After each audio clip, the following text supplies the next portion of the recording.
I'm already behind. This is the week 1 update on my challenge 1,000 hours in 100 days. I need 10 a day, so every week I need to hit 70. I'm somewhere in the 60s. I just broke 60. I was really tired. I played MGM 2 nights ago until about 6:30 a.m. and then slept for like 3 hours, took a friend of mine to the airport, and then played a little at Venetian, played a little at Bally's, got incredibly tired while I was at Bally's, so I came back here to sleep for a little bit, just went back to Bally's. There was one great table. Actually, when I got there, there were 4 5-1-3s and 2 2-5s. I've never seen 2 2-5s go at Bally's before. Pretty quickly things started breaking down though. I was at the best table, and when we broke, there were seats. They weren't at amazing games, so I went to MGM. Venetian closes at 5, so Venetian was closed. Our Bally's great table had just finished. I went to MGM, and it was like 3 tables, all 5 or 6 handed. I didn't really want to play short-handed, waiting for one table to break so we could get back to full games. So I just came back here. So I'm behind, and I'll see in my records exactly how much I'm behind in a minute. But it's only 7 days, so there's 93 left, and I have time to make it back. Okay, so the first day was March 15th. On March 15th, I played Bally's and Venetian. The total was 10.07 hours. So I keep tracking hours and minutes, which makes sense while I'm playing, but Excel, you just have to put a number in. So in my Excel file, the minutes turn into a decimal of an hour. So on the 15th, it was 10.07 hours. On the 16th, I played Bally's and Venetian, and I got 4.5 exactly, 4.5. I don't remember what happened exactly that I got so few hours on the 16th. On the 17th, I played MGM, then Venetian, then Bally's.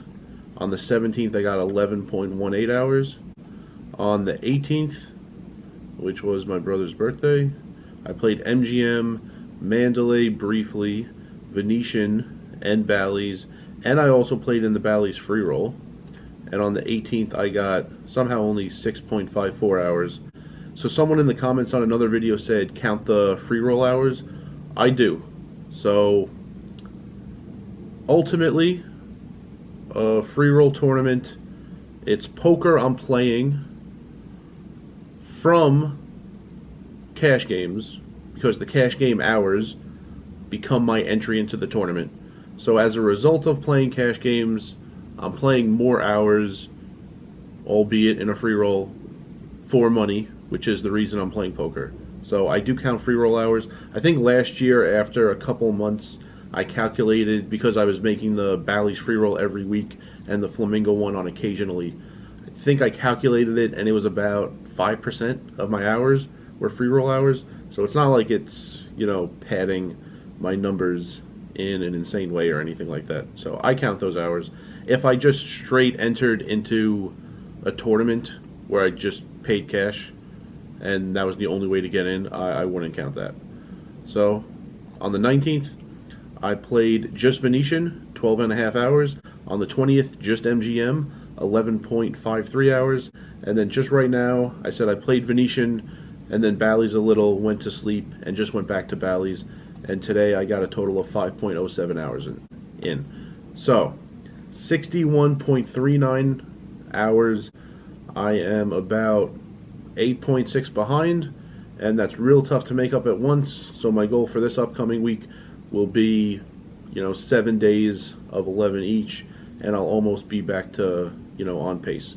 My record, this would destroy the record for how many consecutive days have I kept up an average of 10 per day.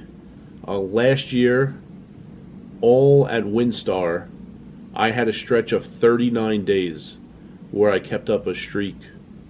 I kept up an average of 10 hours per day. So if I could do this for 100 days, that would destroy my record for that. And I've been keeping track of my stats since I played July 4th weekend 2013 in Wisconsin. So I have a lot of records. I have terrible stretches, bad stretches. I could sort this all by casino. I could sort this all by city. So there's a lot of interesting stats to come in future videos. But right now, just a week 1 update. And next week I got to play a little more. So one pretty good story from the tables, though. There was a dealer mistake that it was a bad mistake, and it compounded. So there was an all-in where the shorter of the 2 stacks, his stack was counted out. The dealer counted out what he thought was 20 red chips. So, he cuts it down, 4 stacks of 5 chips each. And then in addition to that, there were 3 more red chips. So he thought it was 115. In that stack of 20 red chips were 3 whites. Like, I understand a little bit if you miss 1 white. I mean, there were 3 whites this dealer missed. So he says 115. It was actually 103 because he's counting whites as reds 3 times. So the other guy counts out 115. He pays him. The dealer moves the 115 from the losing player to in front of the winning player. As soon as he does that, then he realizes that there are whites in this other stack. So he cuts it down, sees all the whites, takes them out, and now he thinks that stack came from the losing player, which it didn't. So now he tells the losing player, oh, you had some whites in there, take these back, you owe 3 more reds. So the guy was already getting, not cheated, I mean it wasn't a malicious mistake, but he was already getting cheated due to a mistake out of $12, and then he was forced to pay an additional 12. He got those 3 whites back that weren't his and paid another 15. So that guy had to pay $24 more for that all-in. Although that is far, far from the worst mistake I've ever seen. I've seen hundreds not counted. Sometimes there's like a bet of 100, and then all-in announced, and then call announced, and the only thing out there is one guy's stack of $100, and the other guy hasn't put anything.